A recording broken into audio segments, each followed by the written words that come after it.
Tonight, all new details about Florida's contact tracing program, what I discovered about the company Florida recently hired to do it.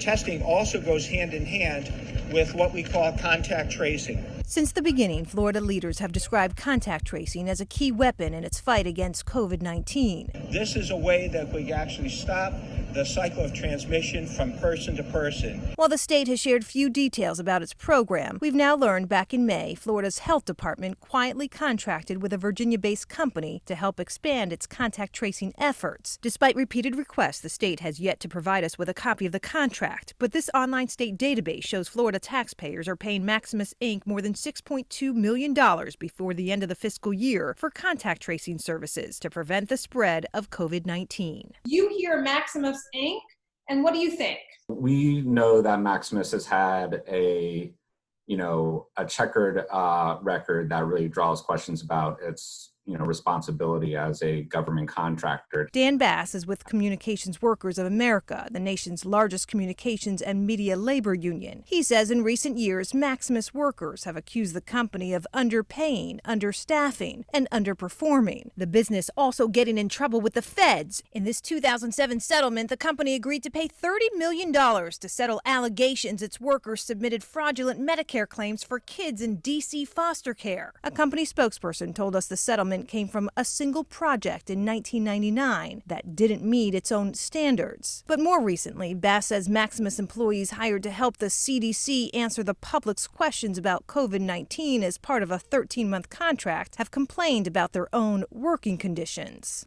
At that call center, they weren't observing those very own CDC guidelines. The company spokesperson told us they've taken significant steps to keep an employee safe, adding they are strictly enforcing social distancing, face coverings, and the majority of the U.S. workforce has transitioned to a work-from-home environment. As for its experience contact tracing, Maximus wouldn't say, but it recently contracted with Indiana for similar services. The state's contract shows 500 people will be hired to help the state contact trace at a cost of just under $30 million.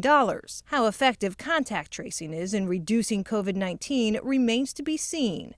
But Bass warns Florida to be careful, knowing this mission is critical, with taxpayer dollars and their health on the line. When you see multiple red flags coming up around a company's performance problems, how it treats its employees, and other issues that we've seen, I think raises serious questions about, whether Maximus meets the standards of a responsible contractor.